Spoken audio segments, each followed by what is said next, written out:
NIC Asia presents जनता जान्न चाहन्छन् title sponsor NIC Asia bank पनि साथी पनि राम्रो पनि हाम्रो पनि स्पोन्सर्ड बाई LIC नेपाल जीवन रहँदा पनि जीवन पश्चात पनि गर्वैदेखि बलियो भूगर्भ सिमेन्ट मेरो देश मेरो जगदम्बा सिमेन्ट गुणस्तरीय प्लम्बिङको भरपर्दो नाम मार्बल। म पनि आजै नेपाल टेलिकमको एन्टी फाइबर सेवा लिन्छु। नेपाल टेलिकम राष्ट्रको सञ्चार। रेड ब्लू इनर्जी ड्रिंक सर्वत्र बजारमा उपलब्ध छ। राष्ट्रको शान किसान। लिकेजको no tension. Pinnacle Academy Lagankhel Lalitpur 25 years of excellence। KB सैम डुबाल ब्रान्ड हाम्रो सामान हाम्रै स्वाभिमान। Learning Realm International LRI School Kalanki Kathmandu।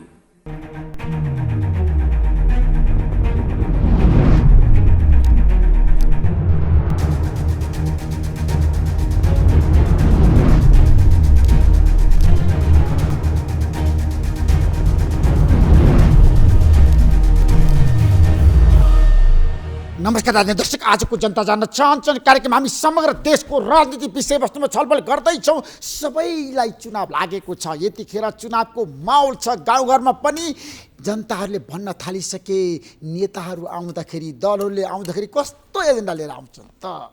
दलहरू काठमाडौँमा यतिखेर टिकट वितरणमा होइन भागभण्डामा व्यस्त छन् र कुन दललाई कति सिट होला 5 दलीय गठबन्धनमा कुरा मिलेको छैन। त्यहाँ पनि महाभारत छ। एमाले पनि टिकटको टुङ्गो लगाउन सकेको छैन। सबै पोलिटिकल पार्टीले भनेका छन् अब स्थानीय तहले क्षेत्रले चाहिँ तत्काल उम्मेदवारको सिफारिस गर्नुपर्छ। यतिखेर अब सबै दलको ध्यान क्षेत्रतिर केन्द्रित भएको छ र सबै दलका नेताहरूले क्षेत्रबाट त्यहाँबाट सिफारिस भएर आएको नामलाई मात्रै टिकट देलान् कि आफ्नो गोजीको मान्छेलाई पनि टिकट देलान् त। यसपटक युवाहरूले बाजी मार्ला त नेपाली राजनीतिमा। स्वतन्त्रहरू आइरहेको बेलामा सबै पार्टीभित्र नयाँ अनुहार आउला त निर्वाचनमा।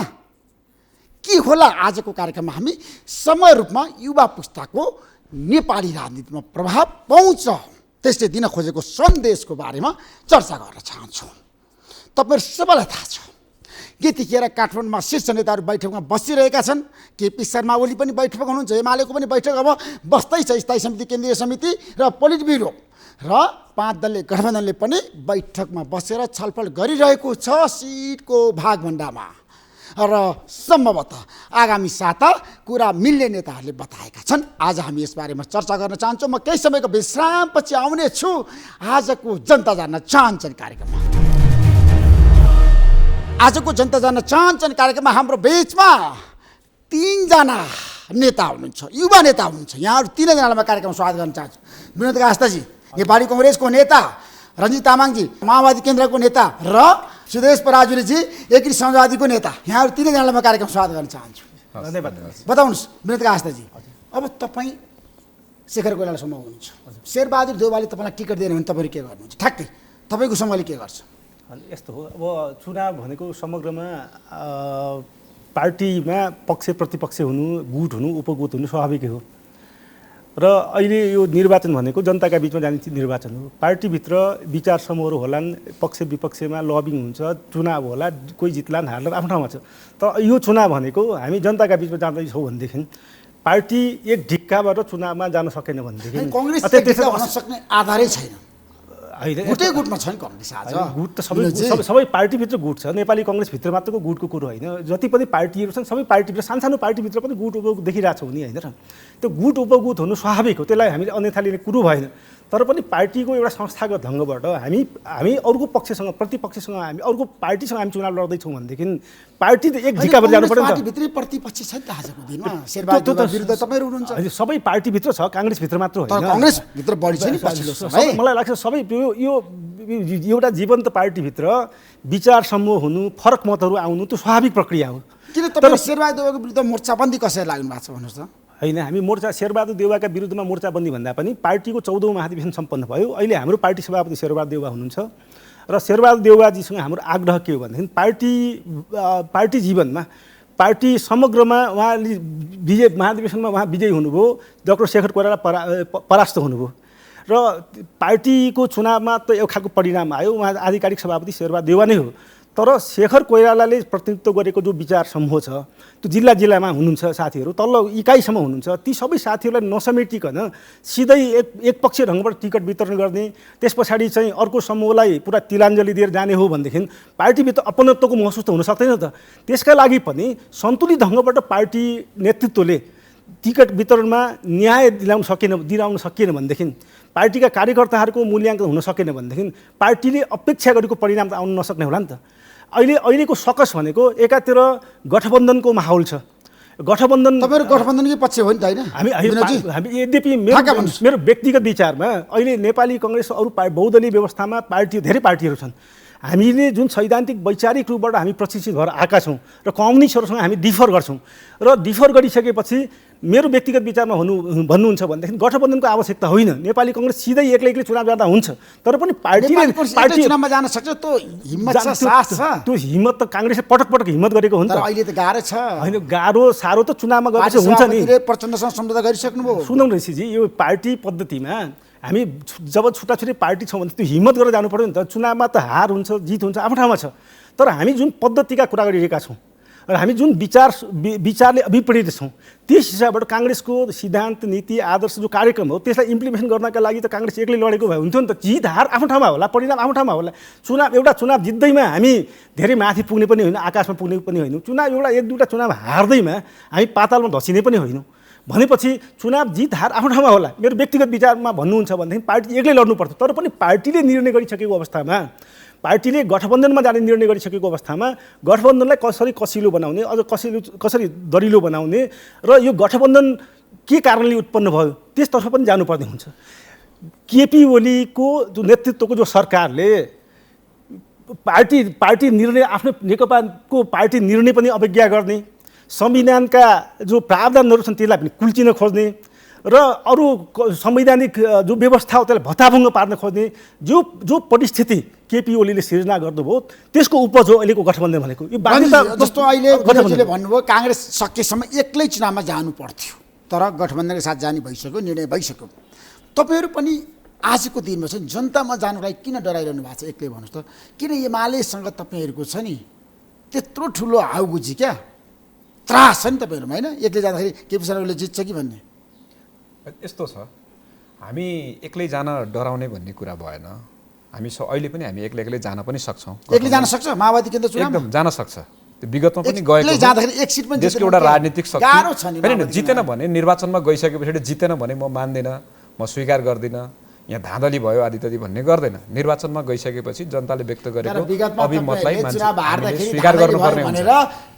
संविधान सभा नजाने गरेको इतिहास पनि छ। धेरै पुरानो कुरा भइसक्यो। 2070 सालमा तपाईँले के गर्नुभएको थियो भन्नु त? कति साल? तेस्रो पार्टी हुने बित्तिकै तपाईँहरू चाहिँ हामी मान्दैनौँ, अनि त्यो यस्तो छ चुनावमा धाँधली भयो भने तपाईँले भने होइन? इतिहास साक्षी छ। हो, इतिहास साक्षी छ।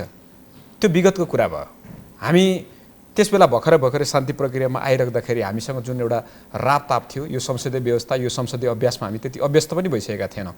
त्यो पुरानो कुरा हो। तर आज हामी जुन ठाउँमा उभिएका छौँ त्यो ठाउँबाट हेर्दाखेरि माओवादी एक्लै चुनाव नलड्ने, चुनाव लड्न नसक्ने भन्ने होइन। अहिले पनि उहाँले भन्नुभयो जस्तो अहिले हाम्रो गठबन्धनमा भएका धेरै दलहरूसँग हाम्रा राजनीतिक वैचारिक भिन्नताहरू यति धेरै छन् कि हामी खासमा भन्नुपर्दाखेरि कतिपय विपरीत विचार बोकेर बसिरहेका छौँ। तर गठबन्धन के को लागि भन्दा यो माओवादी एक्लै चुनाव लड्नुपर्छ यो हाम्रो रहर हो। सायद कङ्ग्रेस पनि एक्लै लड्नुपर्छ, त्यो कङ्ग्रेसको पनि रहर हो, नेता कार्यकर्ताको चाहना हो। तर अहिले हाम्रो बाध्यता के भयो? रौनकता हुन्छ नि राजनीतिमा, त्यसले जुन किसिमको सन्देश प्रभाव गर्न सक्छ नि। होइन, हामी एक्लै चुनावमा जाँदाखेरि त्यसको प्रभाव हुँदैन। होइन, एक्लै नै चुनावमा चुनावमा जानको लागि हामी तयार नै हो। त्यो कुरामा हामी तयार छैनौँ। तर मैले तपाईँलाई भन्दैछु अहिले हामी एक्लै चुनावमा जानुपर्छ भन्ने कुरा हाम्रो पार्टीको महाधिवेशन र पार्टीको बैठकमा पनि हामीहरूले भनेका छौँ। कहिले एउटा पार्टीको बैशाखी समातेर कहिले अर्को पार्टीको बैशाखी समातेर जाँदाखेरि माओवादीको आफ्नो अपनत्व र एउटा अस्तित्व नै सङ्कटमा पर्ने जस्तो पनि भइरहेको छ। त्यसैले हामी आफ्नै जगमा आफ्नै खुट्टामा उभिने कुरालाई ध्यान दिनुपर्छ। त्यो मैले अघि भने कि त्यो माओवादीको रहर हो। कङ्ग्रेसको पनि सिङ्गल चुनाव लड्नुपर्छ, त्यो रहर हो, नेता कार्यकर्ताको चाहना हो। तर देशको बाध्यता के भयो भने भर्खरै अगाडि बढ्दै बामे सर्दै गरेको संविधानलाई, यो व्यवस्थालाई जसरी हिजोको सरकारले अथवा केपी ओली नेतृत्वको सरकारले जसरी त्यसको शिर छेदन गर्न खोज्यो, यो त हामीले धेरै ठुलो त्याग समर्पण बलिदान गरेर ल्याएका छौँ। काङ्ग्रेसले बिपी कोइरालाले उठाएको चाहिँ संविधान सभाको एजेन्डा र मुद्दा, परिवर्तनको लागि सबै पार्टीले लडेको यत्रो मुद्दा, यी तमाम कुराहरू धुलिसान हुने स्थितिमा हामीले चाहिँ सबभन्दा पहिला आफ्नो आफ्नो पार्टीको विचार र सिद्धान्तको कुरा गर्ने कि यो हामीले लडेर ल्याएको, हामी सबै मिलेर लडेर ल्याएको यो व्यवस्थालाई बचाउने, यो संविधानलाई बचाउने, यो परिवर्तनलाई गणतन्त्रलाई कसरी फाल्न सक्छ? किन तपाईँले देख्नु भएन 2 पटक यो देशको संविधान विघटन कसले गर्यो? संसद विघटन कसले गर्यो? हैन, संसद विघटन संविधान नै सङ्कटमा आउने गरी, तत्कालीन प्रधानमन्त्री केपी शर्मा ओलीले संविधानमै सङ्कट आउने गरी संसद विघटन गर्न सक्छ। तपाईँ हेर्नु न, संविधान नै धरापमा पर्ने गरी असंवैधानिक ढङ्गबाट तपाईँ कुनै संसद विघटन गर्ने कुरा भनेको संविधानमाथि, यो व्यवस्थामाथि होइन, एउटा शक्ति माथिको आक्रमण होइन, जाई लाग्ने होइन। तपाईँ एउटा शक्ति नभन्नु न, तपाईँ एउटा शक्ति नभन्नु न, डर त्रास होइन नि। तपाईँ कसरी डर त्रास भन्नुहुन्छ? तपाईँले भनेको कुरा नि मिल्दैन नि। हामी त नेकपा एमालेसँग हिजो त गठबन्धन गरेर, हामीले त देशमा धेरैवटा राजनीतिक दलहरू चाहिँदैन, 2 दलीय अभ्यासमा जाउँ भनेर कम्युनिस्ट र काङ्ग्रेस बनाएर आफ्नो एजेन्डा र मुद्दा लिएर जनताको बिचमा जाउँ भनेर नेकपा एमालेसँग हामीले पार्टी एकता गरेर नेकपा बनाएको होइन। हामीले समाजवादको कुरा गरेको होइन, सैद्धान्तिक हिसाबले हामीले आजको आवश्यकतालाई मध्यनजर गरेर विकास समृद्धिका कुरा उठाएको होइन, हामीले त्यो कुरा उठाएर गएको हो नि त। तर यो संविधानलाई, यो भर्खरै तयार भएको परिवर्तनलाई व्यवस्थापन गर्ने, कार्यान्वयन गर्नुपर्ने ठाउँमा अझ यसको हुर्मत लिने स्थिति बनिसके पछाडि हामीले हिजो काङ्ग्रेसलाई पुँजीवादी भन्थ्यौँ, दलाल पुँजीवादको नेतृत्व गरेको भन्थ्यौँ, तर त्यो काङ्ग्रेसले समेत नेकपा एमालेलाई, केपी ओलीको सरकारलाई यो प्रतिगमन हो भन्ने स्थिति भयो भने त्यो कम्युनिस्टको नाममा चाहिँ हँसिया हतौडा बोकेको अथवा मार्क्सवाद लेनिनवाद मानेको भनेर मात्रै हुँदो रहेछ त। काङ्ग्रेस जस्तो हामीले पुँजीवादी भनेको पार्टीले समेत यो प्रतिगमन हो, यो नेकपा एमाले भनेको कम्युनिस्ट पनि होइन, प्रतिगमन हो, परिवर्तनको विरुद्धमा उभियो, संसदको विरुद्धमा उभियो, जनताको जनचाहनाको विरुद्धमा उभियो भनेर भन्ने ठाउँमा हामी त तपाईँ भन्नु न एउटा फोहोरमा डङडङी डुबेको एउटा मान्छेको तुलनामा हामीले सामान्य गोबर लागेको मान्छेको उभिने कुरा 5 दलीय गठबन्धन अगाडि बढिसक्यो। आगामी निर्वाचनमा तपाईँहरूको तालमेल हुन्छ? तालमेल हुन्छ र 2/3 बहुमत सहित यो गठबन्धनले संविधान बचाउँछ। पहिलो कुरा, यो परिवर्तनका एजेन्डाहरूलाई संस्थागत गर्ने कुरामा इमान्दारिता देखाउँछ, जनताको आवश्यकता र चाहनालाई केन्द्रमा राखेर विकास समृद्धि, सुशासन, मौलिक अधिकारको कार्यान्वयन लगायतका कुराहरूमा यो सरकार सत्ता सेयरिङ गरेर अगाडि बढ्छ र भोलिका दिनहरूमा आज देशलाई जे कुराको खतरा हो त्यसलाई परास्त गरिसके पछाडि 5 वर्ष पछाडि नेपाली काङ्ग्रेस आफ्नो दलको रूपमा लड्छ, माओवादी केन्द्र आफ्नो दलको रूपमा लड्छ, अरू पार्टी आफ्नो दलको रूपमा लड्छन्। हामी स्वस्थ प्रतिस्पर्धा गर्छौँ, तर अहिले देशलाई जे कुराको सङ्कट छ, खतरा छ, त्यो कुरालाई रोक्नको लागि हामी मिल्यौँ, किनभने हामीले मिलेर यो व्यवस्थालाई संस्थागत गरेको हो। सुदेश पराजुलीजी, यो व्यवस्थाले ल्याएको हो। रञ्जितजी, विनोदजीको तर्कसँग तपाईँको पनि विमति छैन, किनभने तपाईँहरू मिलेर जाँदै हुनुहुन्छ 5 दल, तर तपाईँहरू चाहिँ पुरानो पुस्तालाई किन काँधमा हालेर बोक्दै हुनुहुन्छ? नयाँ पुस्ता आज किन कमजोर भयो? युवा पुस्ताले किन नेतृत्व लिन सकेन देशको? नेपालको परिवर्तन पछाडि जुन ढङ्गको पुराना नेताहरूलाई हामीले पटक पटक अभिमत दिएर उहाँहरूको परीक्षण गऱ्यौँ, अब चाहिँ यो निर्वाचन, यो देशको निर्वाचन, सङ्घको निर्वाचन, प्रदेशको निर्वाचन अब पुरानो पुस्ताको अन्तिम निर्वाचन हुनुपर्छ भन्ने मान्यता होइन। पुरानो पुस्ताको अन्तिम निर्वाचन भनेर तपाईँले भनिरहँदाखेरि अझै पनि उहाँहरूको दबदबा छ नि त नेपाली राजनीति। अलिकति म तपाईँलाई चाहिँ उहाँहरूको अगाडि तपाईँहरूको त आत्मसमर्पण बाहेक केही हुन सक्छ? आत्मसमर्पण होइन, लडाइँ भइरहेको छ। होइन, तपाईँहरूले आज पार्टीभित्र कुनै पनि हालतमा सम्झौता गर्नुको विकल्प छैन क्या?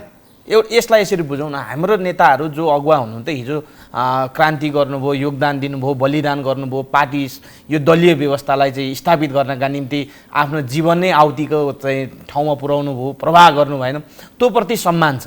तर आज 62-63 सालको जो जनक्रान्ति भयो, त्यो परिवर्तन पछाडि पनि उहाँहरूले जुन ढङ्गको पार्टीभित्र पुस्ता हस्तान्तरणको, नेतृत्व हस्तान्तरणको कुरा चाहिँ अभ्यासमा ल्याउनु पर्थ्यो, त्यो ल्याउन सक्नु भएन। महत्त्वपूर्ण एउटा चाहिँ नेपाली काङ्ग्रेसबाट चाहिँ युवाको सन्दर्भमा अलिकति परिवर्तन भयो। त्यहाँ चाहिँ गगन थापा, विश्वप्रकाश शर्मा जस्ता व्यक्तिहरूले चाहिँ हस्तक्षेप गरेर उहाँहरू माथिल्लो निकायमा पुग्नु। तर कम्युनिस्ट पार्टीभित्र चाहिँ अझै जकटेर, अझै भन्ने हो भने माथि चाहिँ 70 वर्ष पुगेका व्यक्तिबाट नै शासित हुनुपर्ने स्थिति बनिरहेको छ। यसका खिलाफमा भनौँ, अब यसका विरुद्धमा भनौँ, यस्तै उत्सव, यस्तै यस्तै के अरे चाहिँ निर्वाचनमा हामीले धावा बोल्नुपर्छ।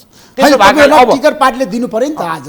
अब म भन्दैछु तपाईलाई कहाँबाट टिकट दिन्छ मलाई बताउनुस् त। हो अब गठबन्धनको सन्दर्भको कुरा छ। सुदेश बराजुले टिकट पाउनुहुन्छ यसपटक? पाउनुपर्छ सुदेश बराजुलाई। तर तपाईले कहाँबाट पाउनु तपाईको क्षेत्र? अब तपाईलाई अलिकति यो जनमतको कुरा गरौँ। आज नेताहरूको गलत क्रियाकलापले गर्दाखेरि आज जनताको बलिदानले रगतले स्थापित भएको लोकतान्त्रिक गणतन्त्रप्रति पनि मान्छेले प्रश्न ठडाउन थाले नि त, प्रश्न तेर्साउन थाले नि त।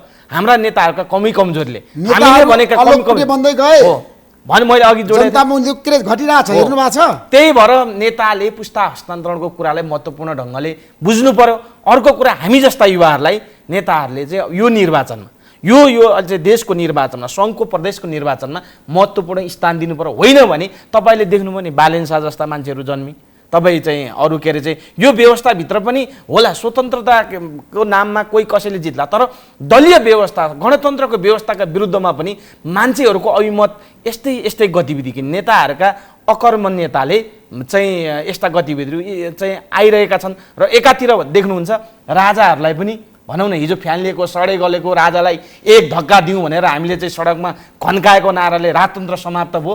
तर आज फेरि राजा पो ठिक हो कि भन्ने त्यस्ता स्वतन्त्र नामका दलहरू खोलिएर यो व्यवस्थाप्रति चुनौती दिइरहेका छन्। त्यो चुनौतीलाई नेताहरूले बुझ्नुपर्छ कि पर्दैन?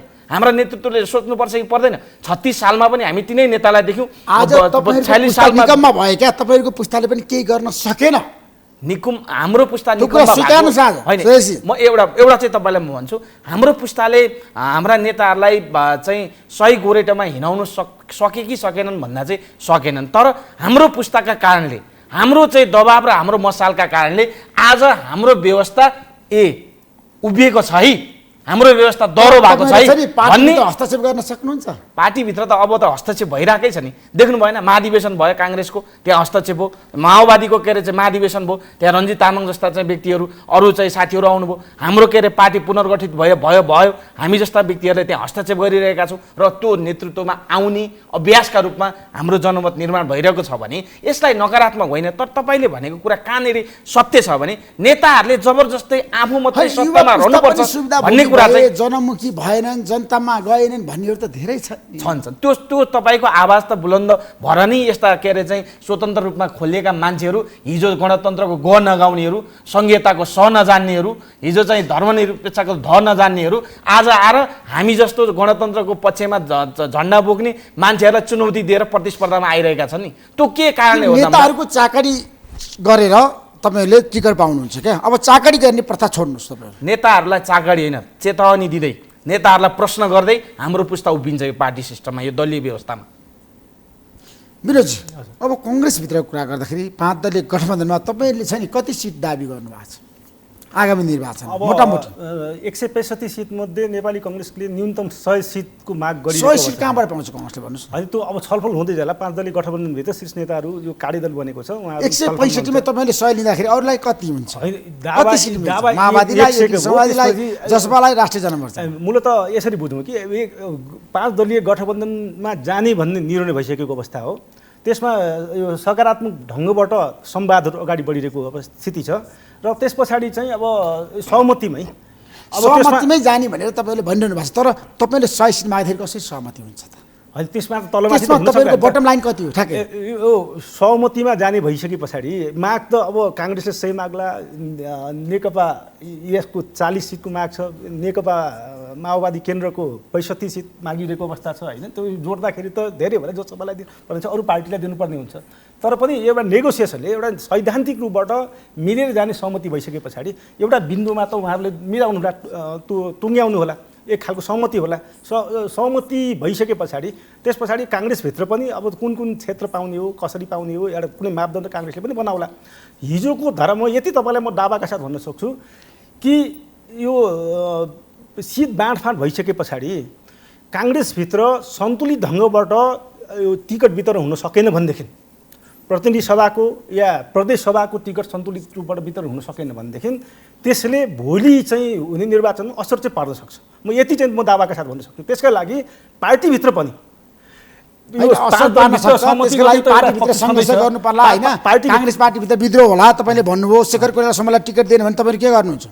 होइन स्पष्ट छ त टिकट दिएन भनेदेखि त्यो हामी पार्टी कार्यकर्ताको नाताले पार्टी निर्णयको पक्षमा त हामी उभियौँला कि तर पनि पार्टी भनेको हामी जस्ता कार्यकर्ताहरूको कन्ट्रिब्युसनले बनेको त छँदैछ जनताहरू जो काङ्ग्रेसका सेम्पेटिजर छन् नि उनीहरूलाई त हुई त लाग्दैन होला नि त त्यसो भएको हुनाले सबभन्दा पहिलो शेखर कोइराला समयले चाहिँ पार्टीभित्रै विद्रोह गर्छ पार्टीभित्र त विद्रोहको आवाज त उठाइरहेकै छ त पार्टीभित्र अहिले जति पनि पार्टीभित्र तपाईँले भर्खरै हेर्नुभयो होला 5 वटा भातृ संस्थाका अध्यक्षहरू तोकिएको अवस्था छ जबकि पार्टीको केन्द्र समितिले परामर्श भन्ने शब्द राखिएको छ त्यहाँ पार्टीका शेखर कोइरालाको समूहबाट जितेका उपसभापति हुनुहुन्छ महामन्त्री हुनुहुन्छ सहमहामन्त्री हुनुहुन्छ उहाँहरूसँग पनि सरसल्लाह नगरिकन डाक्टर शेखर कोइरालासँग पनि सहमति नगरिकन घोषणा गरेको अवस्था छ हामीले पार्टीभित्र यो शेरबहादुर देउवाको या पार्टी सभापतिको एकाधिकारका विरुद्धमा हामीले जनमत पार्टीभित्र हामी निर्माण गरिरहेका छौँ हामीले विरोध कार्यक्रमहरू पार्टीभित्र चाहिँ हामी दबाब दिने काम त्यो हामीले गरिरहेकै छौँ त्यो पार्टीको आन्तरिक जीवनका कुराहरू भए र समग्र गठबन्धनमा सैद्धान्तिक रूपबाट 5 दलीय गठबन्धन हुने कुरामा त्यसमा चाहिँ अब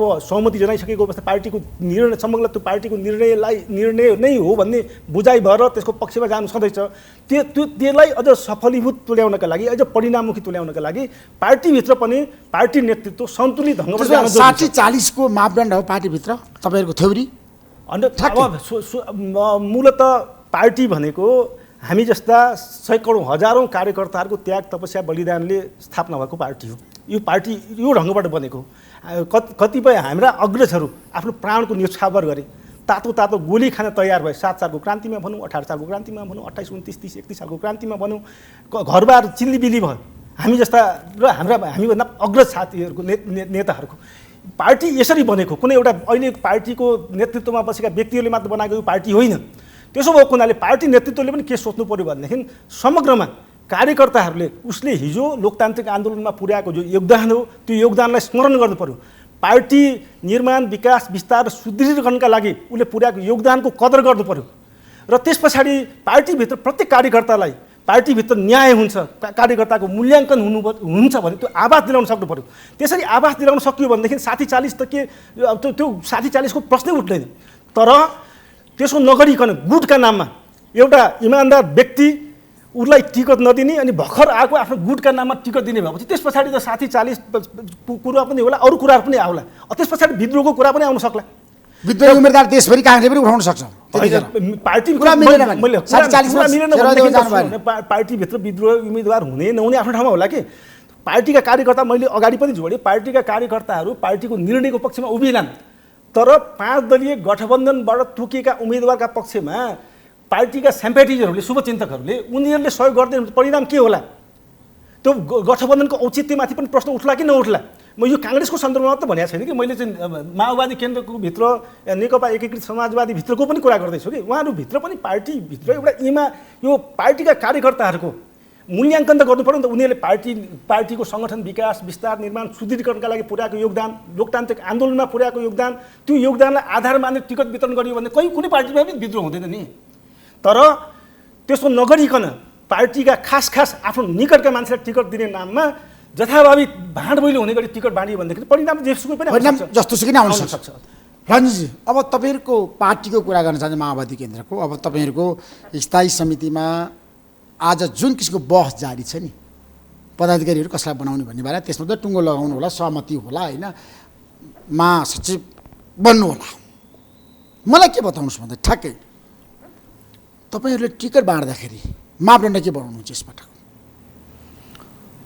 यस्तो छ पार्टीभित्र चाहिँ सबभन्दा पहिले त गठबन्धन दलभित्र कसरी सहमति हुन्छ कुन सङ्ख्यामा सहमति हुन्छ कुन कस्तो मोडालिटी बन्छ तपाईँले माग्यो कति हो त ठ्याक्कै गठबन्धनभित्र यस्तो हुन्छ तपाईँले भनेको शब्दमै मेरो आपत्ति 165 ठ्याक्कै भन्नुहोस् तपाईँले भनेको शब्दमा मेरो के आपत्ति छ भने मागेको होइन तपाईँले मागेको होइन त मागेको होइन माओवादी केन्द्रले मागेको छैन किनभने काङ्ग्रेसलाई हात जोडेर प्रचण्डले भन्नुभएको छ शेरबहादुर देउवाले मलाई बचाइदिनुस् मेरो राजनीति सुरक्षित गरिदिनुस् तपाईँले के बुझ्नु भएन होइन बाहिर तपाईँले जतिसुकै ठुलो कुरा गर्नुस् भित्र बालटारमा प्रचण्डको जसरी छ नि तपाईँले भनेको यो कुरा शेरबहादुर देउवासँग त्यो बिल्कुल होइन तपाईँले त्यो चाहिँ हामीलाई अपमानजनक शब्दको प्रयोग गरेको मागेको भनेर म किन तपाईँले यसबाट मागेको होइन के तपाईँ राजनीतिमा हामीले यो सरकारमा सहभागी हुन माग गरेको हो हामीले यो मन्त्रालयहरू हामीले माग गरेर प्राप्त गरेको हो कसैले हामीलाई दिएको निगाहको कुरा हो किन माओवादी केन्द्रसँग तपाईँले भनेको भाषादेखि हामीले माग्नु पर्ने हामीले बार्गेनिङ गर्नुपर्ने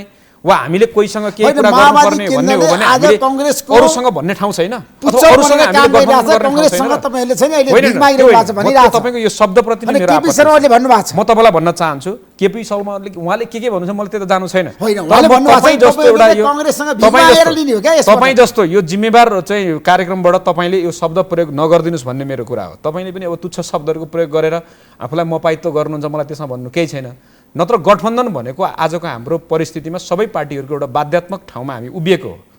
यसमा 165 सिटमा कुन कुन पार्टीहरूले कसरी कसरी आफ्नो पार्टीका संवेदनशीलताहरूलाई आफ्नो पार्टीभित्रका कतिपय समीकरणहरूलाई मिलाएर लैजाने, कङ्ग्रेस सबभन्दा ठुलो पार्टी भएको हुनाले कङ्ग्रेस जिम्मेवार बन्ने होला। त्यस पछाडिको अहिलेको समीकरणको आधारमा संसदीय उपस्थिति विगतको निर्वाचनको परिणामको आधारबाट आफ्नो आफ्नो एक एकवटा पोजिसन होला। तर माग्ने र दिने भन्ने होइन। गठबन्धनमा जुन संयन्त्र बनेको छ त्यो संयन्त्रमा कङ्ग्रेसको आफ्नो हिजोको पोजिसन अनुसार कङ्ग्रेसलाई कति सिट व्यवस्थित गर्ने, माओवादी केन्द्रले कति गर्ने, एकीकृत समाजवादीले कति गर्ने, त्यस पछाडि जसोले कति गर्ने, त्यो त हामी छलफल कुरा गरिरहेको माग्ने होइन। दाबी माओवादी केन्द्रले यति सङ्ख्या दाबी भन्दा पनि अहिलेको गठबन्धनमा सबै पार्टीहरू खुसी हुने र सबै पार्टीभित्रका नेता कार्यकर्ताहरूको आधारभूत रूपले सन्तुष्ट भएर लाग्ने आधार के हुन्छ भनेर खोजिरहेको हो। माग्ने र दिने भन्ने कुरा हुन्छ एउटा मागपत्र लगेर पेश गरेर 65 मा भइहाल्यो। 40 सिट मागेको दाबी गरेको काङ्ग्रेससँग होइन, यस्तो छ 40 सिट होइन, अहिले प्रतिशतमा कुरा भइरहेको छ। प्रतिशतको कुरा गर्दा कति त? नेपाली कङ्ग्रेसलाई सङ्ख्यामा जाँदाखेरि हिजो नेपाली काङ्ग्रेसले जितेको ठाउँहरूमा नेपाली काङ्ग्रेसले, माओवादी केन्द्रले जितेको ठाउँहरूमा माओवादी केन्द्रले, अरू पार्टी अन्य दलहरूले जितेको ठाउँहरूमा सम्बन्धित दलले गर्दा त्यसको सङ्ख्या कति हुन आउँछ। त्यस पछाडि टोटल सङ्ख्यामा त्यसलाई घटाउँदाखेरि नेकपा एमाले हिजो जितेको सङ्ख्या कति हुन आउँछ, करिब 80, 86, 85। त्यो सङ्ख्यालाई कसरी बाँडफाँड गर्ने र त्यो बाँडफाँड गर्दाखेरि काङ्ग्रेसलाई कति सङ्ख्या भए अथवा कङ्ग्रेसको आधारभूत रूपले कङ्ग्रेस एक ठाउँमा उभिन्छ, माओवादी केन्द्र एक ठाउँमा उभिन्छ, एकीकृत समाजवादी एक ठाउँमा उभिन्छ।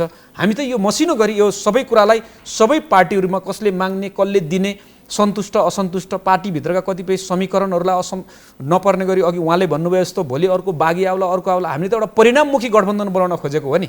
यो त एक थान टिकट बाँड्नको लागि माओवादी वा काङ्ग्रेस वा अरू दलहरूले चाहिँ बाँडेर अहिले निर्वाचनमा जाउँ भनेर फगत निर्वाचनमा बाँड्नको लागि मात्रै होइन नि त। यो त परिणाममुखी बनाउनको लागि चाहिँ पार्टीभित्रका गठबन्धनभित्रका सबै कुराहरूलाई हिसाब गरेर सबै कुराहरूलाई 165 मा तपाईहरुले कति पाउने त? हैन, हामीले अहिले दाबी गरेको कुरा चाहिँ के हो भने प्रतिशतका आधारबाट नेपाली कङ्ग्रेसले 85-90 वरिपरि नेपाली कङ्ग्रेस मान्यो भने त्यसरी तपाईले भन्नुभयो जस्तो अरू बाँकी संख्याहरूमा चाहिँ सहभागिताको माग चाहिँ माओवादी केन्द्रको 40 हो कि 45 हो कि 50 हो त? हैन, हाम्रो त कम हुने भएन। तपाईले भनेको सबभन्दा ठुलो संख्या राखौँ न ल। माग गर्ने कुरा अथवा हामीले दाबी गर्ने कुरा, दलिल राख्ने कुरा त त्यति मानौ न। तपाईले भनेको 50 मानौ न, 50 सिट मानौ न। तर हाम्रो कुरा के भने 2014 सालमा तपाईले 37 क्षेत्रमा थियो हैन? हैन, म तपाईलाई यही भन्दै छु। अनि अहिले तपाईलाई 50 सिट चाहिने? अनि तपाईलाई म यही भन्दै छु। यो त तपाई चाहिँ यस्तो कुरा पनि नगर्नु होला कि हिजो 4 वर्ष 5 वर्ष अगाडि खोलामा जुन पानी बग्यो आज त्यही बगिरहन्छ भन्ने कुरा पनि नगर्नु होला नि त। होइन, तर मैले के भनेको भने सुन्नु न, तपाईले फेरि हैन, तपाईले फेरि यो अहिले तपाईलाई किन 50 चाहियो? हैन, तपाईले भनेको कुरा के भने 50, मैले तपाईले जो भनिराख्नु भने भन्दा त मैले 50 भन्ने पनि भयो, कांग्रेसले 100 भन्ने पनि भयो, 165 मा हामीलाई 164 चाहिन्छ भन्ने पनि भयो क्या। तर मैले तपाईलाई मूल रूपमा बुझाउन खोजेको कुरा के भने तपाईले संख्यामा जाउँ भन्नुभयो ठ्याक्कै।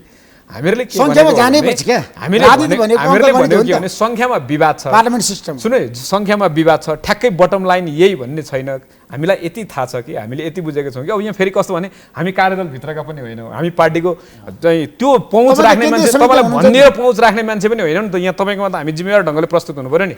त्यसो त हाम्रो कुरा के छ भने नेतासँग कनेक्सन छैन। होइन, कनेक्सनको त कुरा छोड्नु न, हामी पार्टीमा त्यही पार्टीको केन्द्रीय समितिमा बसेको मान्छेलाई कनेक्सन छ छैन भन्ने कुरा भएन। तर गठबन्धनमा के अरे चाहिँ कार्यदलमा बसेर भएका साना मसिना अथवा समग्र कुराहरू के भइरहेको छ भन्ने जस्ताको त्यस्तै हामीलाई थाहा हुने कुरा भएन। तर हामीले फेरि संख्या चाहिँ यही हुनुपर्छ नत्र हुँदैन भनेर यहाँ तपाईँको उफ्रेर पनि त हुनेवाला केही छैन नि। त्यसले गर्दा जिम्मेवार ढङ्गले के भनेको भने काङ्ग्रेस ठुलो दलको रूपमा काङ्ग्रेसले माओवादी केन्द्र, एकीकृत समाजवादी लगायतको गठबन्धनका सबै दलहरूलाई सबभन्दा राम्रो सुन्दर ढङ्गले जे मिल्छ त्यो कुरालाई मिलाएर जानुपर्छ। अब गठबन्धनमा यति भएन भने म मान्दिनँ भनेर काङ्ग्रेसले पनि भन्ने ठाउँ छैन, हामीले पनि भन्ने ठाउँ छैन, अर्कोले भन्ने ठाउँ छैन। होइन, न्यू खोज्नको लागि गठबन्धन तोड्नको लागि भन्ने कुरा गर्यो भने जति पनि भइहाल्यो तपाईँले भन्नुभयो जस्तो। त्यसैले गर्दा हाम्रो कुरा के छ भने गठबन्धन दलभित्र मिलाएर जाने गठबन्धन दलभित्र सहमति खोज्ने र सबैभन्दा राम्रो विकल्पमा जाने, सबैको आत्मसम्मानलाई ख्याल गरेर जाने। सुदेशजी, अब तपाईँहरू कति सिटको दाबी गर्नुहुन्छ त? अघि विषयवस्तु त सैद्धान्तिक शेरबहादुर देउवासँग कति सिट माग्नुहुन्छ क्या? सैद्धान्तिक रूपमै यसलाई प्रस्ताउनुपर्छ जस्तो लाग्छ मलाई होइन। यो गठबन्धन किन बनौँ भन्नेबाट कुरा थालियो भने चाहिँ सिटको सङ्ख्या भन्दा पनि होइन, गठबन्धन किन भन्यो, के लागि भन्यो सबैले थाहा पाइसक्यो क्या। अब तपाईँहरूलाई चुनाव लागेको छ, ठिक हो, 5 तारिकले गठबन्धन निर्वाचन जाँदैछ, ठ्याक्कै भन्नु। ठिक हो, गठबन्धन किन अब निर्वाचन हुन 100 दिन बाँकी छ, त्यो कुरा बुझाउनै बाँकी छ। अब तपाईँहरूले कति सिट दाबी गर्नुहुन्छ क्या? म तपाईँलाई अनुरोध गर्न चाहन्छु, गठबन्धन किन बनौँ भन्ने कुरा नै जनतालाई अलिक बुझाउन बाँकी छ। जनताले बुझिसक्यो स्थानीय तहको निर्वाचन तपाईँहरू सँगै होइन भने। म भन्दैछु 1 वर्ष भइसक्यो गठबन्धन सरकार बनेको। स्थानीय सरकार बनाउनु अलिक फरक थियो, अब सङ्घ र प्रदेशको निर्वाचन गराउनु अलिक फरक छ। तपाईँलाई हामीले तपाईँको मतले, मेरो मतले, आम नेपाली, म अलिक तपाईँ पार्टी म जोड्दैछु, आन्तरिक कलालाई पनि राम्रोसँग हेर्ने नेता हो, बुझ्ने नेता हो। एक ठिक हो, त्यसो भएको कारणले गर्दा मेरो प्रश्न कहाँनिर भन्दाखेरि ठिक हो, तपाईँको समाजवादीले कति सिट माग्छ? सत्य कुरा ठ्याक्क भन्नुहोस् न, तपाईँ व्याख्या नगरिकन भन्नुहोस्। सत्य कुरा सङ्ख्यामै आउला, तर सत्य कुरा के छ भने हामीले यो गठबन्धनलाई जोगाउने प्रमुख प्राथमिकता राख्नुपर्छ भन्ने मान्यताबाट जोगायौँ भने अघि चाहिँ रञ्जितजीले पनि भन्नुभयो, विनोद दाइले पनि भन्नुभयो, गठबन्धनलाई बलियो बनाउनका निम्ति कसैले को छोड्नु पर्ला, कसैले कुनै सङ्ख्या छोड्नु पर्ला, तर हाम्रो पार्टीले गठबन्धनलाई भत्किने गरी सिट सङ्ख्या माग्छ भन्ने मलाई लाग्दैन। त्यसो गठबन्धन बचाउने गरी तपाईँले सिट सङ्ख्यामा चाहिँ सम्झौता गर्दा कति सिट त्यसलाई भन्नुहोस् न। अब म ठ्याक्कै मेरो दाबी अथवा मेरो पार्टीको सङ्ख्या, म त्यति विज्ञ होइन कि यो ठ्याक्कै शेरबहादुर देउवासँग मैले भने जति सहमति होला अथवा रञ्जितजीले भनेको प्रचण्डजीले त्यही के राजनीति गर्नुहुन्छ? म भन्दैछु तपाईँलाई त्यति सिटको बारेमा पनि तपाईँ आफ्नो कुरा राख्न सक्नुहुन्न, भन्न सक्नुहुन्न यति सिट चाहिन्छ भनेर। तपाईँलाई म श्री ऋषि धमलाज्यूलाई म एउटा कुरा राख्नु पर्ला जस्तो लाग्यो। सङ्ख्याको बारेमा 1 क्लासदेखि नै अङ्कगणित पढेर आएको मान्छे, अनि अङ्कगणित पढेको भन्नुहोस् न तपाईँ 100 सम्म अङ्कगणित पढेर आएकै मान्छे, अङ्कगणित पढेको मान्छेले 165 को बारे भन्न सक्दैन। 165 को बारेमा अब यो राजनीतिक पार्टीको सहमतिका आधारमा तोकिने अङ्कलाई, तोकिने एन्सरलाई मात्रै हामीले चाहिँ भन्नुपर्छ। एन्सर निकाल्नुपर्छ सबै कुरामा, अङ्कगणितमा तपाईँलाई थाहा छ नि। एन्सर निकाल्नका निम्ति अङ्कहरू जोड्नु पर्यो, घटाउनु पर्यो। तपाईँ त आज पार्टीभित्र पनि निकममा पुस्न पर्नुभयो क्या? होइन, मैले के अरे तपाईँले 165 मा पनि यति सिट चाहिन्छ भनेर पनि भन्न सक्नु भएन। हो, मैले के अरे विनोद दाइलाई मागेर अहिले उहाँले दिने होइन, मैले रञ्जितजीसँग के अरे चाहिँ सहमति गरेर सिट पाउने। तर एउटा कुरा सत्य के हो भने कुनै पनि दललाई अपमान नहुने गरी, कुनै पनि दलको त हिजोको जनमतलाई अपमान नहुने गरी सिट सङ्ख्या बाँडफाँड हुन्छ। त्यहाँ न काङ्ग्रेसको विमति हुन्छ, न माओवादीको विमति हुन्छ, न एकीकृत समाजवादीको विमति हुन्छ।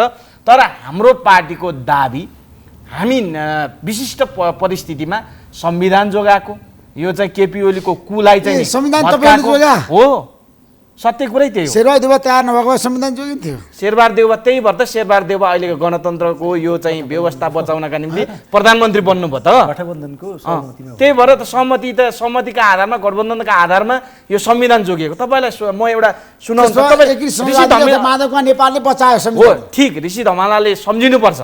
ऋषि धमालाले छिटै बिर्सिनु हुँदो रहेछ कार्यक्रम चलाउँदा। यो संविधान नबचेको भए, यो गणतन्त्रलाई नबचाएको भए, यो संहितालाई नबचाएको भए केपी ओलीले आज यो देशको व्यवस्था चाहिँ कहाँ लगेर बुझाउनु हुन्थ्यो भन्नेबाट हामीले छलफल गर्नुपर्छ। आस्था बान्छन्, लोकतन्त्रको विकल्प यहाँ कसैले खोजेको छैन। त्यही भएर त केपी ओली बालुवाटारमा बसेर 2 चोटि संसद विघटन गरे, संविधानलाई कुल्चे। हो, जनता हो, जनता त्यसका पक्षमा उभिएका छन् र त, त्यसका पक्षमा उभिएका छन् र त आज गठबन्धन भयो त। तपाईँले त्यो गठबन्धनको एन्सर खोजिरहनु, प्रधानमन्त्रीको रूपमा संसद विघटन गरेका कारणले आज तपाईँहरू सत्तामा हुनुहुन्छ, उहाँ प्रतिपक्षको नेता बन्नुभयो नि त आफ्नै कारणले। केपी ओली त प्रतिपक्षमा बस्न पनि सक्दैन। नेपालको राजनीतिमा केपी ओलीले अभिमत लिन पनि सक्दैन। तपाईँलाई म सत्य कुरा भनौँ, आज सत्य कुरा यो चाहिँ लोकप्रिय तपाईँको कार्यक्रम मार्फत एउटा कुरा भन्नै पर्छ कि यदि नेपालको राजनीतिमा नैतिकता छ भने, नेपालको राजनीतिमा आदर्श छ भने, नेपालको राजनीतिका नेताहरूले जनताले बुझ्छन् भने केपी ओलीले भोट माग्ने आधार के छ? जनमत दियो केपी ओली, संसद विघटन गर्छन्, संविधानलाई कुल्चिन्छन्। प्रतिपक्षमा राखेको केपी ओली संसदलाई बन्धक बनाउँछन् भने केपी ओलीको पार्टी अथवा केपी ओलीको त्यो समूहलाई नेपाली राजनीतिमा अब एकचोटि राम्रोसँग बढाउनका निम्ति हिजो गिरिजा प्रसाद कोइरालाले जतिखेर राजाका विरुद्धमा एउटा चाहिँ टावर फिगर भएर सबै पार्टीलाई गोलबन्द गर्दै घचाड्नु भने मेरो प्रश्नको उत्तर तपाईँले दिन सक्नु भएन। मेरो प्रश्न तपाईँलाई बारम्बार मैले भनिरहेको छु, सोधिरहेको छु, 165 मा तपाईँको पार्टी एग्री समाजवादीले कति सिट खोज्छ क्या? 165 भित्रै खोज्छ हाम्रो पार्टीले। 10 सिट कि 12 सिट कि 15 सिट ठ्याक्कै 165 सिट छ। तपाईँले 12 सिट हो? होइन, म जोड्दैछु तपाईँलाई। जोड एन्सर ठ्याक्कै भन्नुहोस् न, किनभने एन्सर निकाल्नलाई चाहिन्छ नि त समय। तपाईँलाई म भन्छु 165 सिटभित्र नेपाल कम्युनिस्ट पार्टी त्यहीँ भित्र रहन्छ, नेपाली काङ्ग्रेस पनि त्यहीँ रहन्छ, तर तपाईँले नेपाल कम्युनिस्ट पार्टी एकीकृत समाजवादी र माओवादी पनि त्यहीँ रहन्छ, अन्य पार्टीहरू पनि त्यहीँ रहन्छ। त्यो एन्सर नै 16 डोलो आएको एन्सर हो क्या। होइन, उहाँले एउटा अङ्क भन्नु सकिहाल्नुहुन्छ, तर उहाँले सैद्धान्तिक हिसाबले 165 भएन। उहाँकै पार्टीका नेताहरूले मसँग कुरा गर्दाखेरि 40 सिटको दाबी गरेका छन्, 37 सिटको दाबी गरेका छन्। देशभरिको कुरा गर्दाखेरि प्रत्यक्षमा दाबीले के अरे चाहिँ दाबी पेश गर्नु र सहमति गर्नु फरक हो नि। मेरा पार्टीका नेताले 165 सिटमा 70 सिटै भन्नु होला नि, तर नेपाली काङ्ग्रेस नेकपा माओवादी केन्द्रको धारणा के छ त? त्यसमा सहमति हुन्छ कि हुँदैन? सबभन्दा मैले सहमतिको कुरा जोड्नुपर्छ भनेको आधारै त्यही हो। त्यही भएर अहिले गठबन्धनको सिट सङ्ख्या भनेको 165 हो। गठबन्धन इज इक्वल टु 165 एन्सर हो हाम्रो। हामी 165 सिटमै जित्न चाहन्छौँ। असम्भव कुरा हो, दिवा सपना हो। 165 हामी त्यो एन्सर निकाल्न चाहन्छौँ भन्दा गठबन्धनले 165 जित्न सक्छ। तपाईँलाई थाहा छ, म लेखेरै दिन्छु आज तपाईँलाई। तपाईँले लेख्नुहुन्छ तर एन्सर सबै मिल्छ भन्ने हुँदैन नि। अनि हो एन्सर के को नेता? पहिले इक्वेसन पनि बिग्रिन सक्छ नि त। हो, नेताले एउटा परीक्षार्थीले एन्सर निकाल्दा इक्वेसनहरू भत्केका हुन्छन्, त्यसलाई जोड्दै जोड्दै जोड्दै 165 पुर्याउने हो। हाम्रो दाबी, हाम्रो अपिल, हाम्रो निवेदन के हो भने गठबन्धन बराबर 165 विजेता बन्ने नै हाम्रो होइन। त असम्भव भन्ने कुरा 165 तपाईँलाई केपी ओलीले यो असम्भव के आधारमा असम्भव? गठबन्धनले 165 सिट नजित्नुको आधार के हो? त्यसबारेमा म पछि बहस गर्नेछु। 165 तपाईले हामी तीनटा कुरा सुन्न चाहन्छौँ, तीनटा तर्क धारणा के आधारले 165 गठबन्धनले जित्न सक्दैन? किन गठबन्धन छ हामीसँग? गठबन्धन हुँदैन जितिन्छ। गठबन्धन छ हामीसँग। तपाईले गठबन्धन गरे होइन? गठबन्धनको विश्वसनीय नेतृत्व छ हामीसँग। हामीसँग 101 नेता र नेतृत्व छ, भिजन भएका नेताहरू छन् हामीसँग। सबै कम्युनिस्ट मिलेका होइन 2074 सालमा 101 भिजन भएका भिजनरी नेताहरू छन् हामीसँग। जित्ने अपेक्षाका साथ नै गठबन्धन हुने हो। जित्नकै लागि चुनाव लड्ने हो नि त। फेरि हार्ने भएदेखि त किन चुनाव लड्नु पर्यो त? सबैले उम्मेदवार दिएपछि जित्छन्, सबै पार्टीले दाबी गर्छन्। आजको दिनमा 84 पार्टी नै चुनावी मैदानमा आइसक्यो, निर्वाचन आयोगमा दर्ता भइसक्यो नि। हामीले देशभरि बुझेका छौँ। तपाईँले अहिले के बुझ्नु पर्यो, ऋषि धमलाज्यूले के बुझ्नु पर्यो भने गठबन्धन भनेको, गठबन्धनको एन्सर भनेको 165 हो। ट्रु एन्सरै त्यही हो। माथि यसबाट केही गर्न मिल्दैन, भित्र पनि चलखेल छ, द्वन्द्व छ, विवाद छ। तपाईँको कुर्सी त हल्लिरहेको छ अहिले हामीसँग प्रश्न गर्दाखेरि भने त्यो त दलीय गठबन्धन हो, हल्लिन्छ। अर्को गठबन्धन बनाइसक्नु, माधवकुमार नेपाल, उपेन्द्र यादव, बाबुराम भट्टराई, वामदेव गौतम राखेर। त्यो गठबन्धन भित्रकै गठबन्धन अनि तपाईँले त्यसलाई अन्यथा नबुझ्नु। शेरबहादुर देउवालाई दबाब दिनको लागि होइन, सहयोगी हो। शेरबहादुर देउवासँग सहमति गर्नका निम्ति सहयोगी भूमिका निर्वाह गर्नका लागि हो। दिएर कांग्रेससँग बार्गेनिङ गर्ने, ब्ल्याकमेलिङ गर्ने गठबन्धन हो। त्यस्तो होइन। किन होइन? तपाईले यो कुरा तपाईले यसरी बुझ्नु भने तपाईले राजनीति नै बुझ्नु भएन भने। राजनीति मैले जति किन भने होइन न, तपाईले बुझेको कुरामा यो तपाईले अहिले जे भन्नुभयो यसलाई आधार बनाउने हो नि, यो सही कुरा भयो। यस्तो रञ्जितजी के हो भने किनभने यस्तो म एउटा सानो कांग्रेस तर्साउने धम्क्याउने त्यस्तो होइन। ऋषि सरले ब्ल्याकमेलिङ भन्नु, तपाईँ धेरै के अरे चाहिँ इन्टरभ्यू सोद्धा सोद्धा नायिकादेखि नायकसम्म ल्याउनुहुन्छ। राजनीतिक दलमा ब्ल्याकमेलिङ हुँदैन। ब्ल्याकमेलिङ हुन्छ, लभ जस्तो होइन राजनीतिक पार्टीको ब्ल्याकमेलिङ। राजनीतिक पार्टीका नेताले कसरी ब्ल्याकमेलिङ गर्छन् सबै कुरा म तपाईलाई देखाइदिन्छु। हैन, हाम्रो वृत्तान्त हाम्रो नेताहरू इमानमा हुन्छ भन्ने कुरा तपाईले भन्नुभएको छन्, निष्ठामा छन्, माधवकुमार नेपाललाई छ नि कोटेश्वरमा गएर कसले कसरी ब्ल्याकमेलिङ गरेका छन् तपाईलाई थाहा छ? उहाँलाई गएर सोध्नुस् न। त्यस्तो होइन। ब्ल्याकमेलिङ तपाईले अहिले जे प्रसंग नेताहरूले तपाईले अघि जे प्रसंग उठाउनु भयो लभ हैन नि ब्ल्याकमेलिङ गर्नलाई। तपाईले अघि जे प्रसंग उठाउनु यो राजनीति हो। 4 जना मन्त्री हटाउन होला कति गाह्रो हो।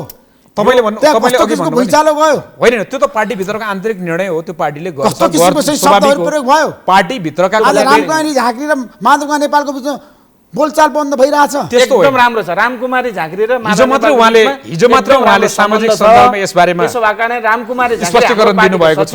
उहाँ हाम्रो पार्टीको आदेश बमोजिम गुल्मीको क्षेत्रमा 2 गएर चुनाव लड्नुहुन्छ गठबन्धनले। मलाई नेताहरूले आफ्नोलाई के गर्छन् भन्ने कुरा सबैलाई थाहा छ क्या। अनि तपाईँलाई मैले स्पष्ट पार्न खोजेको कुरा चाहिँ के भने प्रधानमन्त्री शेरबहादुर देउवा वा कङ्ग्रेस सभापतिलाई धम्काउनको लागि जुन गठबन्धन बन्यो गठबन्धनभित्र पनि भन्नुभयो नि त्यो कुरा गलत हो। किनभने गठबन्धन दलभित्र त्यो गठबन्धन दलभित्र नेपालले गएर शेरबहादुर देउवाले के भन्नुभएको छ, हामीलाई फलानु मन्त्रालय नदिँदाखेरि सरकार हालिदिन्छु भन्नुभएको छ। तपाईँ त्यही मिटिङमा उहाँले त्यो मन्त्रालय दिनुभयो?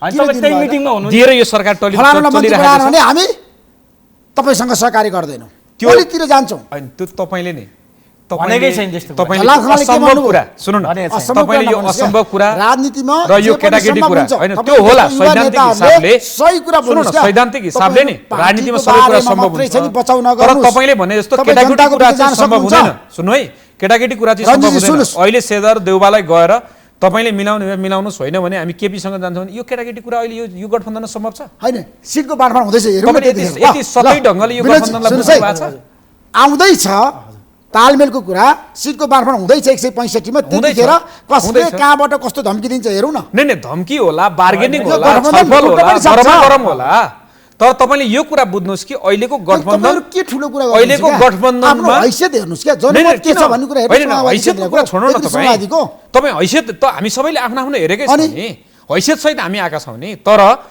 तपाईँले भन्नुभयो जस्तो गठबन्धन दलहरूभित्र शेरबहादुर देउवालाई धम्क्याउने होइन न, किन हामीलाई सिट नदिए हामी शेरबहादुर देउवालाई किन धम्काउनु पर्यो? राजनीतिक शेरबहादुर देउवालाई किन धम्काउनु पर्यो? कि शेरबहादुर देउवा हाम्रो कारणले प्रधानमन्त्रीको किन धम्काउनु पर्यो? शेरबहादुर देउवालाई यो दलीय गठबन्धनका आधारमा तपाईहरुले प्रधानमन्त्री बनाए नि, शेरबहादुर देउवाको होइन हामीले बनाएको। शेरबहादुर देउवाले नचाहेको भए तपाईहरु प्रधानमन्त्री बनाउन सक्नुहुन्थ्यो, चाहेर हुन्थ्यो। हामीले शेरबहादुर देउवालाई सहमतिका आधारमा प्रधानमन्त्री भएको देशको गणतन्त्र जोगाउनका निम्ति केपी ओलीको अतिवादलाई केपी शर्मा ओलीको विकल्प तपाईले शेरबहादुर देउवालाई खोज्नु भयो होइन? खोजेको तर उहाँले मान्दिन भनेको थियो भने त्यो अर्को विकल्पतिर जान्थ्यो होला नि त। हामी चाहिँ मरिहत्ते गरेर लम्पसार गरेको त होइन। कम्युनिस्टहरुको कुरा छ हैन, नेपालका कम्युनिस्टहरु सत्ता भनेपछि हुरुके हुन्छन्, त्यो कुरा मान्नुहुन्छ नि तपाई? अनि यस्तो हो, सत्ता भनेपछि सबै हुरुकै हुँदा रहेछन् हैन। नेपालको यो पछिल्लो राजनीतिक जो 46 साल पछाडिलाई पनि हामीले परिवर्तनको आधार मान्ने हो भनेदेखि अब सबै सत्ता केन्द्रित नै भयो कि। हामी 46 सालभन्दा अगाडि राजनीतिमा लाग्दाखेरि हाम्रो एउटा आदर्श थियो, एउटा ड्रिम्स थियो, सपना थियो, सिद्धान्त, यो नैतिकता, राजनीतिभित्र नैतिकताको खोजी हुन्थ्यो। तर 47 साल 46 साल पछाडि यता आएदेखि नै राजनीतिमा नैतिकता हराएको स्थिति छ। र सबै पार्टीहरू, मैले एउटा पार्टीको सन्दर्भमा मात्र भनिरहेको होइन, अहिले जो नेता जुन पार्टीमा नेताहरू हुनुहुन्छ, म अघि अनुपुताबाट सुदेशीसँग कुरा गर्दै थिएँ कि 46 सालको परिवर्तन पछाडि अहिलेका सबै पार्टीका नेताहरू हेर्नुहोस्, यही नेतृत्व 46 सालदेखि निरन्तर रूपमा नेतृत्वमा हुन्छ। उहाँहरू पटक पटक सरकारमा जानुभयो, पार्टीको नेतृत्वमा उहाँहरू 46 सालदेखि लगातार हुनुहुन्छ। तर एउटा हामी जस्ता नयाँ पिँढीका साथीहरूले एउटा बुझ्नुपर्ने के कुरा जस्तो लाग्छ भनेदेखि उहाँहरूले पटक पटक पार्टीको केन्द्रीय तहमा हुँदै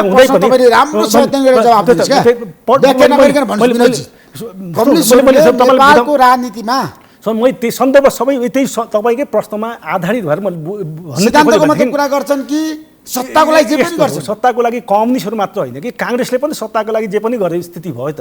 हिजो त कसले गरेन, सबै सत्ता केन्द्रित भयो कि।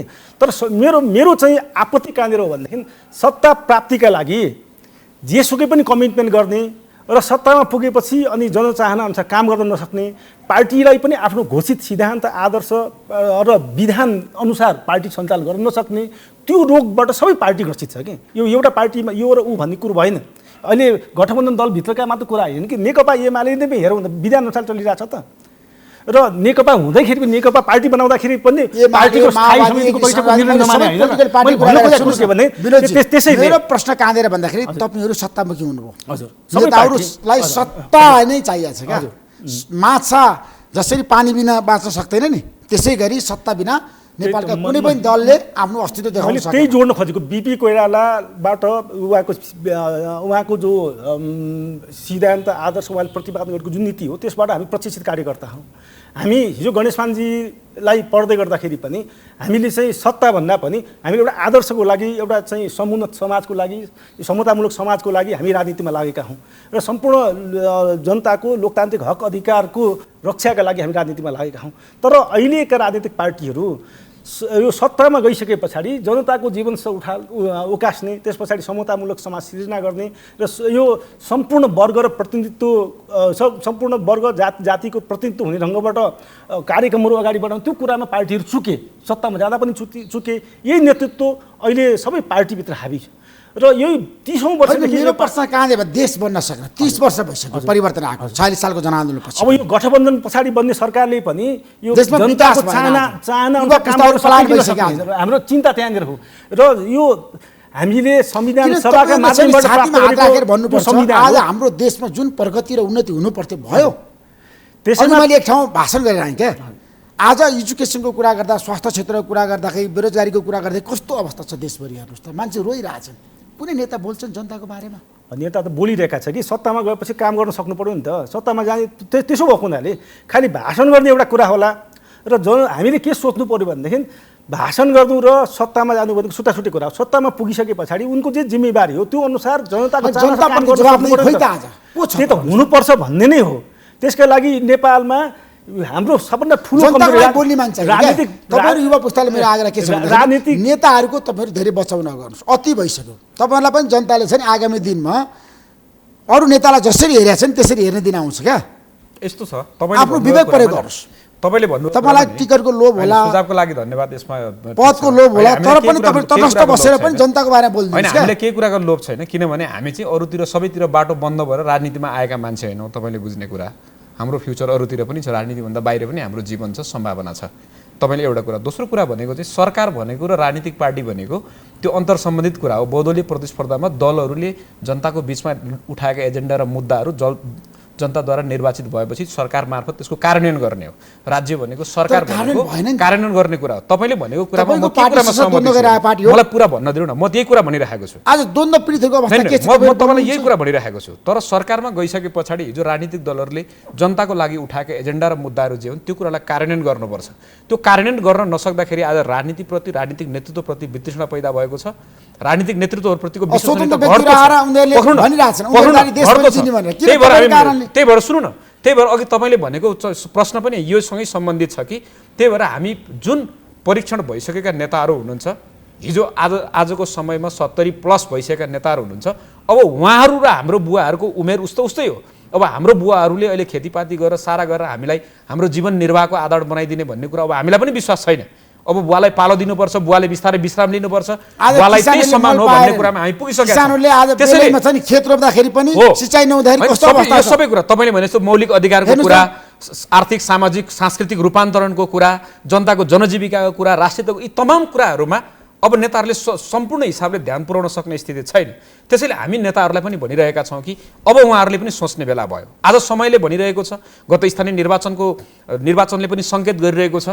अब हामी पुराना नेताहरूबाट, हिजो हामी योगदान गरेका नेताहरूबाट, हिजो इतिहास बनाएका नेताहरूबाट अब हामीसँग धेरै अपेक्षा छैन। अब हामी नयाँ पुस्ता चाहन्छौँ, परीक्षण नभएको पुस्ता चाहन्छौँ भनेर देशले पनि सङ्केत गरिसकेको छ। यो सङ्केतलाई यत्रो देश विदेश बुझेका नेताहरूले देशको जनताको भावना, धड्कन बुझ्नु पर्यो भन्ने हो हाम्रो कुरा। खोइ बुझेको त होइन, बुझ्नु पर्यो भन्ने हो हाम्रो कुरा।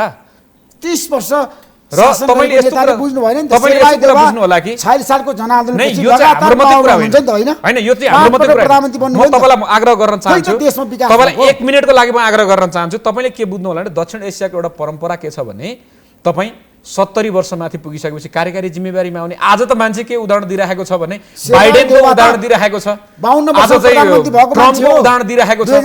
तर युरोपियन हामी कतिपय युरोपियन कन्ट्रीहरूको 40 वर्षको 45 वर्षको उमेर समूहको नेताहरू कार्यकारी भूमिकामा आएको हामी युरोपको उदाहरण दिइरहेको छौँ। हाम्रो नेताहरू भारतको उदाहरण दिइराख्नु भएको छ, हाम्रो नेताहरू बाइडेनको अमेरिकाको उदाहरण दिइराख्नु भएको छ, चाहिँ ट्रम्पको उदाहरण दिइराख्नु भएको छ। भनेपछि दक्षिण एसियाको एउटा कुरा के समस्या के हो भने लिडरहरू 70 वर्ष पुगिसके पछाडि अथवा उमेर पाक्दै गएपछि कार्यकारी भूमिकामा आउने।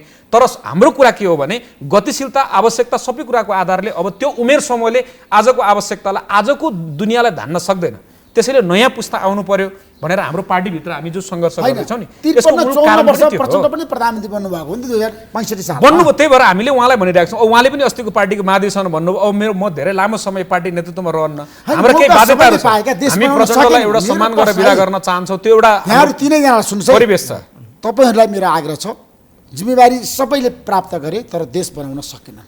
त्यो कुरा मान्नुस्। त्यो कुराकोमा हामी त्यो तपाईले भनेको कुरामा अपेक्षाकृत राष्ट्र बनेन भन्ने कुरामा हामी छौं। सम्पूर्ण नेपाल बनेन। सैद्धान्तिक रूपबाट तपाईले आज लाखौं लाख युवाहरू आज विदेशमा छन्। पीडा छ उनीहरुको। हाम्रो असाध्यै धेरै आवश्यकताहरू भएको ठाउँहरुमा अहिलेको सरकारको गम्भीर हुनुस्। परिणाम एकदम हामी एकदम सिरियस छौं तपाईले भनेको कुरामा। जनताको बुलेट ट्रेन जस्तो पनि बहस गर्नुस्। बुलेट ट्रेनको गतिको जुन आवश्यकता छ चाहना छ त्यो अनुरूप यो सरकार कछुवाको दौडमा छ भन्ने कुरामा अब 20 वर्ष मात्र हो अवसर र चुनौती। एउटा अलिकति उदाहरण दिउँ जस्तो लाग्यो मलाई पनि।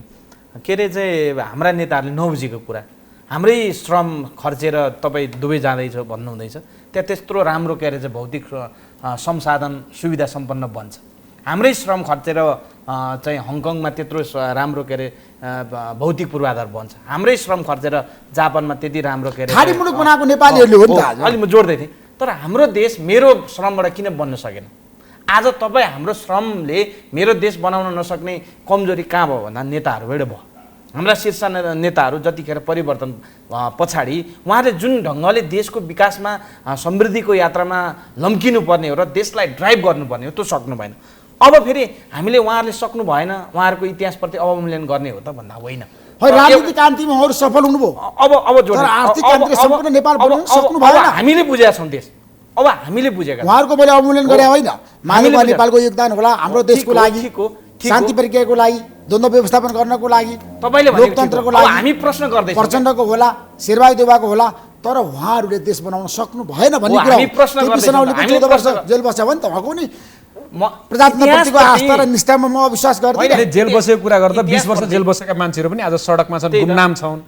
जेल बसेको मात्रै कुरा त नगरौँ, राजनीतिक आन्दोलनमा उहाँसँगै जेल बसेको उहाँभन्दा बढी जेल बसेका मान्छेहरू आज गुमनाम छन्, त्यस्तो कुरा त नगरौँ। जेल बसेको नाममा ब्याज खाने कुरा त नगरौँ। खाने नै हो भने उहाँहरूलाई पर्याप्त भइसक्यो भन्ने हो। केपी ओली प्रधानमन्त्री दुईचोटि बन्नुभयो, माधव नेपाल बन्नुभयो, प्रचण्ड बन्नुभयो, तर उहाँहरूले जुन ढङ्गले देशको विकासका निम्ति महत्त्वपूर्ण भूमिका खेल्नु पर्थ्यो, राजनीतिक स्टेबिलिटीको निम्ति, पोलिटिकल स्टेबिलिटीको निम्ति जुन महत्त्वपूर्ण भूमिका खेल्नु पर्थ्यो, त्यसमा काहीँ न काहीँ कमजोरी भएको छ। यसलाई स्वीकार्नुपर्छ हामीले पनि होइन।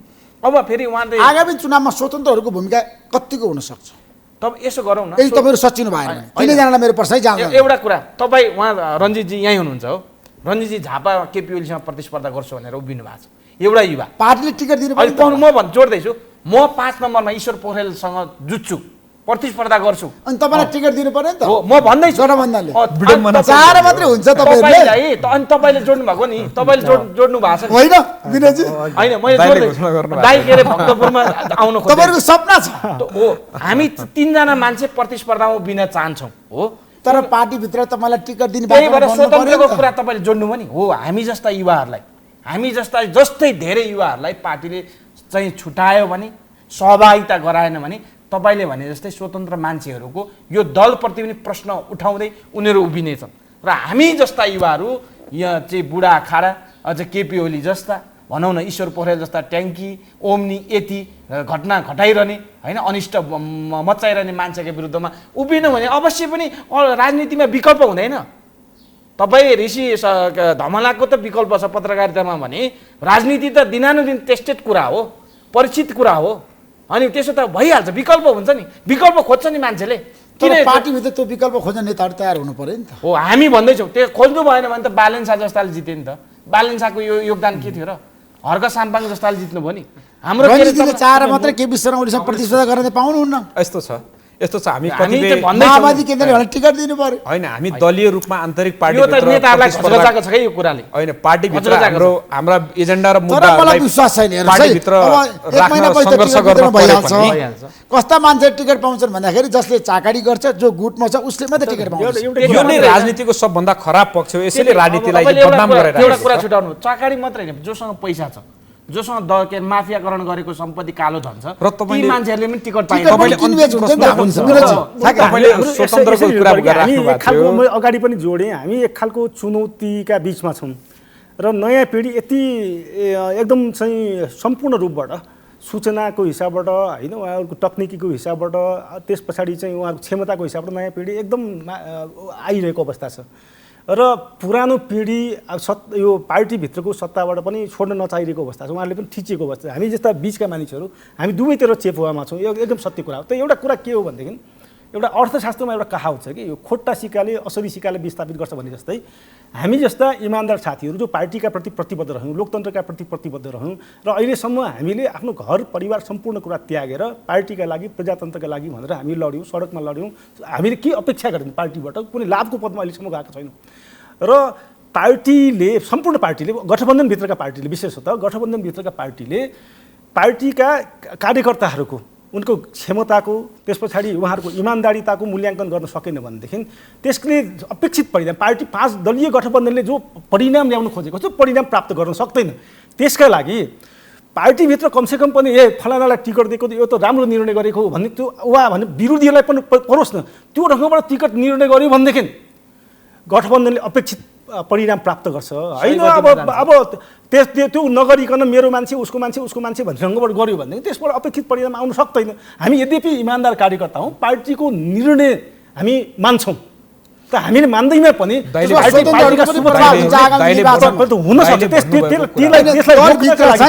त्यसलाई रोक्नका लागि नेताहरूको विकल्प खोज्नुपर्छ भन्ने बहस सुरु हुन्छ। दलीय व्यवस्थामा छ नि, दलको विकल्प छैन, नेताहरूको विकल्प खोज्नु पर्यो। दाइले भन्नुभएको मूल कुरो के भन्दाखेरि मैले त्यो ठ्याक्कै त्यो डार्विनसँग पनि जोड्न खोजेँ कि सर्भाइभल अफ द फिटनेस भन्छ नि, योगीहरू त्यो सर्भाइभल अफ द फिटनेस भन्ने जस्तो नि। अब त्यो जो अहिले हजुर डाइनोसरको अब मैले भन्नु खोजेको अहिलेको जो समयको परिस्थिति हो, नयाँ पिँढी मैले अगाडि जोड्न खोजेँ कि नयाँ पिँढी यति अगाडि आइरहेका छन् सूचनाको हिसाबबाट, त्यस पछाडि उनीहरू चाहिँ एउटा सोचको हिसाबबाट पनि उनीहरूलाई नयाँ पिँढीलाई हामीले सम्बोधन गर्न सकेन, पार्टीले सम्बोधन गर्न सकेन भनेदेखि परिणाम जेसुकै पनि हुनसक्छ, जस्तोसुकै पनि हुनसक्छ, राजनीतिक दुर्घटनातिर जान पनि सक्छ, जे पनि हुन सक्ने भयो कि। अब एकातिर प्रतिगामीहरू सलबलाइरहेको अवस्था छ विभिन्न नाममा, धर्मका नाममा, त्यस पछाडि चाहिँ यो संहिताका विरोधका नाममा, त्यसपछि चाहिँ यो जनता सरकारले जनचाहना पुरा गर्न नसकेका नाममा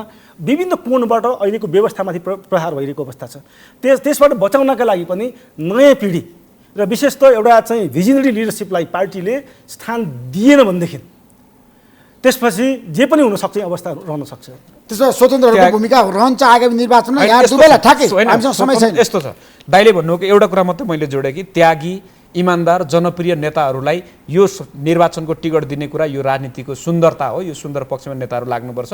अब मलाई जहाँसम्म तपाईँले भनेको कुरामा यो स्वतन्त्र उम्मेदवारहरूको जो कुरा छ, अहिले पछिल्लो उदाहरणको जुन हावा चलिरहेको छ त्यो उदाहरणहरूको कारणले पनि मैले चाहिँ स्वतन्त्रको त्यति धेरै प्रभाव बढ्ने जस्तो म देख्छु। केपी शर्मा ओलीलाई तपाईँ टक्कर दिने होइन, उहाँलाई विश्राम दिने, उहाँको उमेर सबै हिसाबले नैतिकता छ, उहाँको सान्दर्भिकता अब समाप्त भइसक्यो। माओवादी केन्द्रले तपाईँलाई टिकट दिन्छ, उहाँलाई सम्मानपूर्वक राख्नुपर्छ। मलाई माओवादी केन्द्रले टिकट दिन्छ, मलाई गठबन्धनले टिकट दिन्छ, मलाई जनताले मत दिन्छन् र केपी ओलीलाई मैले हराउने होइन, उहाँलाई सम्मानपूर्वक विदाई गर्ने। तपाईले टिकट पाउनु भएन भने मैले टिकट पाइने भने पनि गठबन्धनको कोही उम्मेदवार केपी ओलीलाई विश्राम दिने गरी गठबन्धनले जित्ने गरी लाग्छ, त्यसको सबैभन्दा अग्रपङ्क्तिमा हेर्नुलाई रञ्जित तामाङ उभिएको हुनेछ। रञ्जित तामाङ पनि त स्वार्थमा रुमल्लिया व्यक्ति हो नि त। नै, स्वार्थमा रुमल्लिएको होइन, रञ्जित तामाङ एउटा अवसर खोजेको मान्छे हो, देश र जनताको पक्षमा काम गर्छु भनेर बाचा गरेको मान्छे हो म। जुन दिन म स्वार्थमा लाग्छु त्यस दिन म यो राजनीतिबाट सन्यास लिन्छु, मलाई कसैले प्रश्न उठाउनु पर्दैन। Thank you so much. यहाँहरू तिनैजनालाई धेरै धेरै धन्यवाद कार्यक्रममा आइदिनु भयो। हस्, thank you.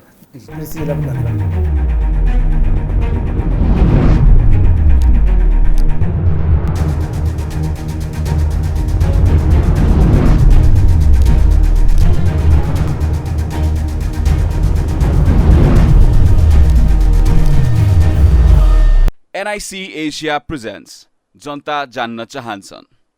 Title sponsor NIC Asia।